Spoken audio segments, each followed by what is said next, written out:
Good evening. Praise the lord. સાંજની સલામ. પ્રભુની પુષ્કળ સ્તુતિ થાવ. હા, રાજાઓના રાજા અને પ્રભુની સ્તુતિ થાવ. આપણી પાસે જીવતા ઈશ્વરનું વચન છે. આકાશનો ઈશ્વર અમને ફતેહ આપશે.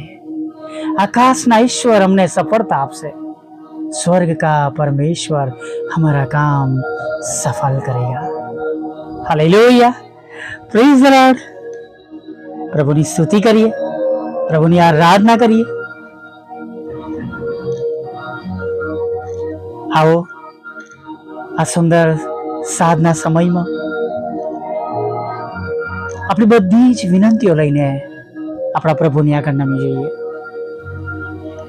હાલેલુયા. ચોક્કસ ઘણી બધી વખત દિવસના અધૂરા કામો, મનની ઈચ્છા પ્રમાણે કરેલી પ્રાર્થનાઓ અને જરૂરિયાતોને પૂરી થયેલી ના જોઈએ ત્યારે હૃદય દુઃખી થાય છે, નિરાશા આવે છે, ચિંતા સતાવે છે. પણ વાલા મિત્રો, ગભરાઈએ નહીં. હમણાં જ થોડા દિવસ પહેલા જ મેં ફેસબુક પર એક વાક્ય લખ્યું હતું. નબળા સમયમાં માણસોની પરખ મળે છે અને નબળા સમયમાં ઈશ્વરની પણ પરખ મળે છે. જો આત્મિક રીતે જોઈએ તો નબળા સમયમાં માણસોની પરખ મળે છે, પણ જેમ પાઉલ કહે છે એમ નબળા સમયમાં આપણે સૌથી વધારે બળવાન હોય છે. હાલેલુયા. જગતના પ્રમાણે કદાચ આપણે નિર્બળ દેખાઈએ, પણ આપણે સ્પિરિચ્યુઅલી સૌથી વધારે મજબૂત છે સમયમાં. કેમ કે એવા સમયમાં તમે નહીં, હું નહીં, પણ ઈશ્વરના બળથી આપણે જીવતા હોય છે. હાલેલુયા. Praise the lord. અને ખરેખર વાળા મિત્રો, જે ઈશ્વરનું બળ આપે છે, હિંમત આપે છે, એ અદ્ભુત છે. હાલેલુયા. Praise the lord.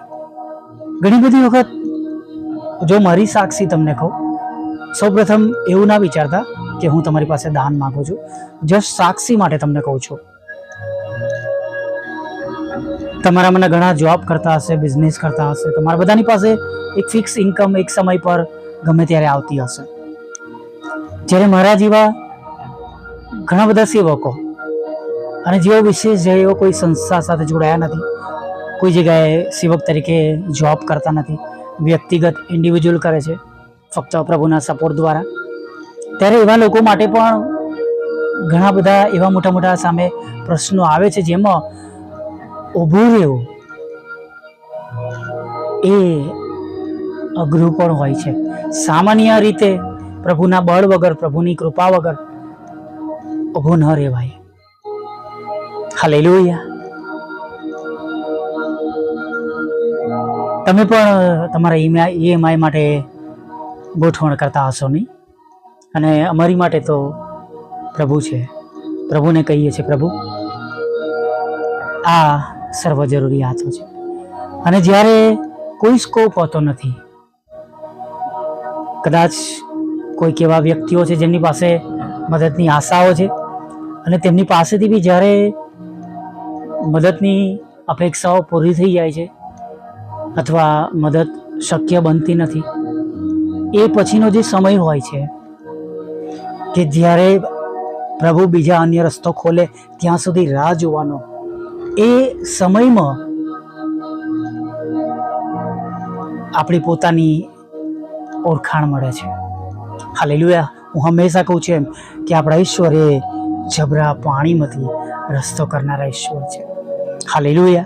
અને હું એટલા માટે કહું છું કે ઘણીવાર આપણને આપણા દૈનિક જીવનોમાં પણ એવી ઘણી જરૂરિયાતો ઉત્પન્ન થાય. ન મળવાના લીધે આપણે નિરાશ થઈએ, હતાશ થઈએ, દુઃખી થઈએ. પણ હું તમને કહીશ કે એવા સમયમાં જ જે ધીરજ રાખવાની છે, રાહ જોવાની છે. કેમ કે તમારી ને મારી દ્રષ્ટિ તો અમુક દરવાજા તરફ છે, જે કદાચ તમારા મારા દ્વારા ખટખટાવ્યા પછી ખુલતા નથી. ત્યારે આપણે માટે કદાચ મનુષ્ય તરીકે નિરાશાઓ આવે, દુઃખી થવાય. હવે દરેક લોકો સક્ષમ નથી હોતા દરેક સમયે. પ્રભુનું વચન પણ કહે છે માણસો પર ભરોસો રાખવો કરતા ઈશ્વર પર ભરોસો રાખવો સારો છે. પ્રભુ એમના લોકોને દૂતોની જેમ ઉપયોગ કરે છે, પણ દરેકની એક લિમિટેશન્સ છે. દરેક વ્યક્તિ એક હદ સુધી તમને અને મને પ્રભુને નામે સહાય અને મદદ કરી શકે છે. પણ જ્યારે સર્વ લોકો મુશ્કેલીમાં છે, જેમ મેં કહ્યું હતું કોરોનાના સમયમાં, તમે કોને મદદને માટે વિનંતી કરો? કોઈની પાસે જોબ નહીં, કોઈની પાસે બિઝનેસ નહીં, અને તેમ છતાં પણ લાઇટ બિલ ભરવાનું, તેમ છતાં પણ શાકભાજી લાવવાનું, તેમ છતાં પણ દૂધ લાવવાનું, તેમ છતાં પણ બાળકોની જરૂરિયાતો જે પ્રમાણે હોય એ પ્રમાણે પૂરી કરવાની, ગેસનું બિલ આપવાનું. અઘરું થાય નહીં? અને ખરેખર તમને કહું છું, એવા સમયોમાં આપણા પ્રભુ બહુ અદ્ભુત રીતે કામો કરે છે. એક સેવકે કીધું હતું, મને એમની સાક્ષી આપી હતી, મારા ઘરે એ આવ્યા હતા અને કે હું પણ પ્રાર્થના કરતો હતો પ્રિન્સભાઈ, અને એક જગ્યાએથી મને ફોન આવ્યો, તમારી કેવી હાલત છે? અને મેં કહ્યું કે બસ પ્રભુ જીવાડે છે અને જીવીએ છે. અને મારી પાસે એક બહુ મોટા એમાઉન્ટની ચેક તેમણે મોકલી આપ્યો કે જે લગભગ 7-8 મહિના સુધી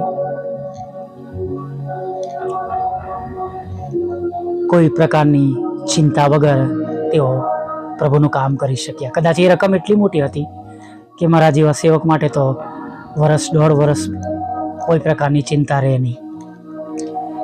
હાલેલુયા, પ્રેઝ ધ લોર્ડ. કહેવાનો મતલબ એવો છે વાલા મિત્રો, કે જ્યારે બધા દરવાજા બંધ હોય,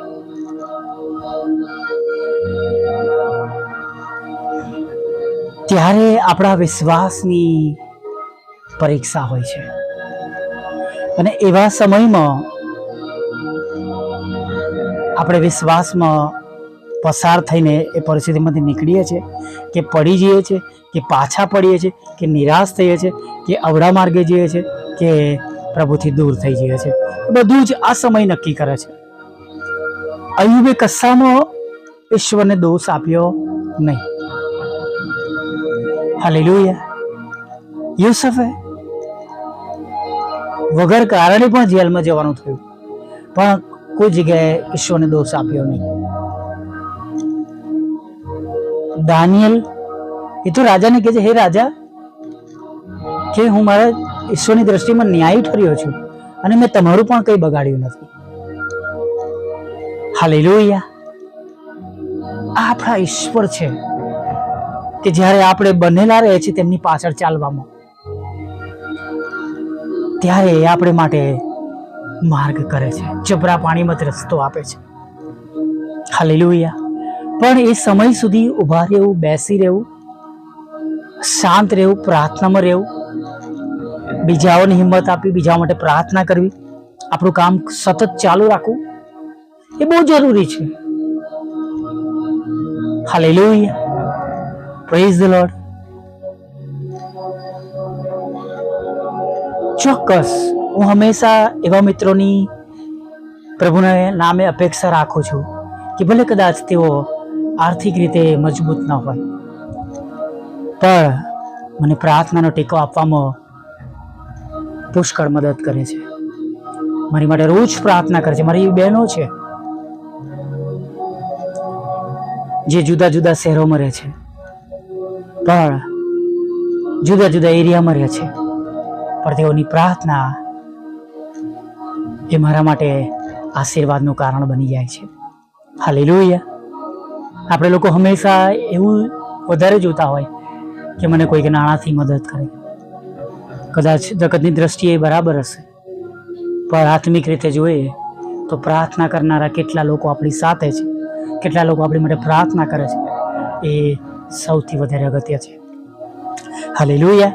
આજે સાંજે ગભરાય નહીં, નિરાશ ન થઈએ, દુઃખી ના કરીએ, દુઃખી ના થઈએ અને દુઃખી ના રહીએ, પણ એક વિશ્વાસ રાખજો કે પ્રભુ છે ને, અને પ્રભુ છે ને તો બધું સારું થઈ જશે. હાલેલુયા. Praise the lord. પ્રાર્થના કરીએ. વલ્લભ પ્રભુ, અમે તમારી સ્તુતિ કરીએ છીએ અને તમારો પુષ્કળ આભાર માનીએ છીએ.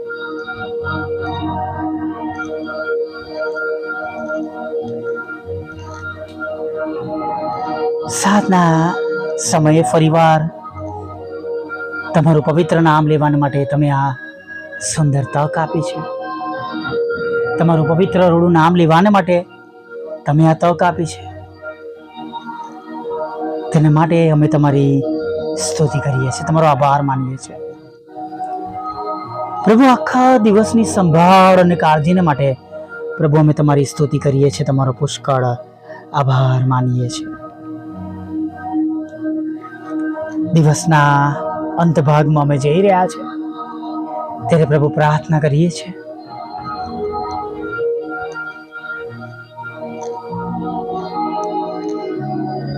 આગળના સમયમાં અમારી સાથે રહેજો, અમારી જોડે રહેજો. અમને બધાને તમે તમારું બળ અને સામર્થ્ય આપજો. પ્રભુ, જેઓ બહુ દુઃખી છે, હતાશ છે, નિરાશ છે, રડી રહ્યા છે ને, અને ઘણી બધી તેમને અલગ અલગ પ્રકારની જરૂરિયાતો છે, દરેકનો કબજો તમે લેજો. બધાને તમે સહાય કરજો, મદદ કરજો, અને પ્રભુ તમે તેમની ચિંતાઓ તમે દૂર કરજો. એવી રાજા અમે તમને પ્રાર્થના કરીએ. અમે જાણીએ છીએ પ્રભુ કે તમને બધું શક્ય છે. કદાચ પ્રભુ ઘણી એવી વસ્તુઓ આજે સાંજના સમયે તમારા બાળકો માટે અશક્ય છે, મારા માટે પણ અશક્ય છે, પણ પ્રભુ અમે જાણીએ છીએ કે તમે અમારી જોડે છો, કે જે અશક્યને શક્યતામાં બદલી નાખે છે. થેન્ક યુ પ્રભુ, થેન્ક યુ પ્રભુ, થેન્ક યુ પ્રભુ, થેન્ક યુ પ્રભુ. Hallelujah, hallelujah, hallelujah. પ્રભુ તમારી આગળ નમ્યા છે ત્યારે ખાસ પ્રાર્થના કરીએ છીએ. શેતાને જેમને ગેરમાર્ગે દોર્યા છે પ્રભુ, એ સર્વ લોકો માટે અમે પ્રાર્થના કરીએ છીએ. તેઓ પાછા ફરે જગતના જીવનમાંથી, વ્યભિચારમાંથી, જાત જાતના નશાઓમાંથી અને ખરાબ એવી સર્વ બાબતોમાંથી તેઓ તમારી ગમ પાછા ફરે પ્રભુ, એવું તમે થવા દેજો પ્રભુ. પ્રભુ, જે ઘરોમાં લડાઈ ઝઘડા છે, તૂટવાની અણી પર છે પ્રભુ, પર સ્ત્રી પર પુરુષો અને વ્યસનોના લીધે પ્રભુ પતિ પત્ની અલગ થવાના છે, ત્યારે પ્રભુ એ ઘરમાં પ્રભુ તમારો વાસ થાય, પ્રાર્થનાની વેદી બંધાય, સલાહકારો આવે, કાઉન્સિલિંગ કરવા માટે આવે, પ્રાર્થનાની સંગત થાય અને કુટુંબ પરિવારનો બચાવ થાય, એવી અમે આગ્રહથી પ્રાર્થના કરીએ છીએ. પ્રાર્થના કરીએ છીએ પ્રભુ સર્વ પ્રકારના બીમારો માટે પ્રભુ, એક એક ભાઈ બહેનો, વૃદ્ધો, વડીલો, જુવાન, દીકરા દીકરીઓ, નાના બાળકો, નવજાત શિશુઓ, બધાને પ્રભુ તમારા હાથમાં સોંપી દઈએ છીએ. તેમના તમામ પ્રકારના રોગોમાંથી તેઓ સાજા થાય પ્રભુ, હમણાં જ, અત્યારે જ, into the name of lord Jesus. જે કોઈ રોગ તેમના શરીરમાં રાજ કરતો હોય, જે કોઈ રોગ તેમના શરીરમાં ડાયોગ્નાઇઝ થયો હોય, નિદાન થયેલો હોય પ્રભુ, એ તમામ નિદાન પામેલા રોગો પ્રભુ ઈસુના નામમાં તેમના શરીરોમાંથી નીકળી જાય અને જઈને સમુદ્રના ઊંડાણમાં પડે એવી પ્રાર્થના કરીએ છીએ. હા, ખરાબ બાબતો, ખરાબ વળગાળો, શેતાની બાબતો, તંત્ર મંત્ર પણ તેમનામાંથી નાશ પામે, તેમના ઘરમાંથી, તેમના પરિવારમાંથી એવી પ્રાર્થના કરીએ છીએ. લગ્નનો આશીર્વાદ આપજો, બાળક ધનનો આશીર્વાદ આપજો પ્રભુ, અને પ્રભુ તમારા બાળકોના રોજગારને આશીર્વાદિત કરજો, બિઝનેસને આશીર્વાદિત કરજો, વિધવા બહેનોની સાથે રહેજો, અનાથોની સાથે રહેજો પ્રભુ પિતા, અને પ્રભુ વિધુરોની સાથે રહેજો પ્રભુ.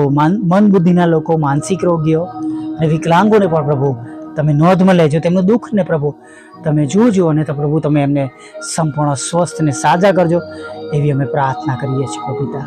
કોર્ટ કેસ, FIR, ખોટા તુમ્મતો એ બધામાંથી પ્રભુ તમારા બાળકોને બચાવો. જુદી જુદી પરીક્ષામાં પાસ કરો, IELTSના બેન્ડ આપજો, વિઝા ઇન્ટરવ્યુમાં તમે તેમને પાસ કરાવજો. જેમને વિદેશ જવાનું છે તેમના માર્ગો પ્રભુ તમે ખુલ્લા કરજો, આશીર્વાદિત કરજો, એવી પ્રાર્થના કરીએ છીએ પ્રભુ પિતા. મિનિસ્ટ્રીને આશીર્વાદિત કરો, મિનિસ્ટ્રીની ટીમને આશીર્વાદિત કરો, સાંભળનારને આશીર્વાદિત કરો, બીજાને મોકલે છે તેઓને આશીર્વાદિત કરો. બુધવાર શુક્રવારની સંગતોને, રોજના રેકોર્ડિંગને, ફેસબુક, વોટ્સઅપ, યુટ્યુબની સેવાને પણ પ્રભુ તમે પુષ્કળ આશીર્વાદથી ભરપૂર કરજો પ્રભુ. રાત્રિમાં મીઠી નિંદ્રા આપજો પ્રભુ. મુસાફરીમાંથી દરેકને સલામત ઘરોમાં લાવજો પ્રભુ પિતા. અત્યારની સર્વ જરૂરિયાત પૂરી પાડજો. ખોરાક, વસ્ત્ર, અન્ન, પાણી આપજો, અને આપણને આ મિનિસ્ટ્રીમાં થયેલા તમામ પ્રકારના પાપોને તમે માફ કરજો, અને સવારના સમયે તમારું પવિત્ર નામ લેવાને માટે તમે તેડી લાવજો. એવું માગતા પ્રાર્થના પ્રભુ ઈસુના નામમાં બાપ સાંભળીને માન્ય કરજો. આમીન, આમીન, આમીન.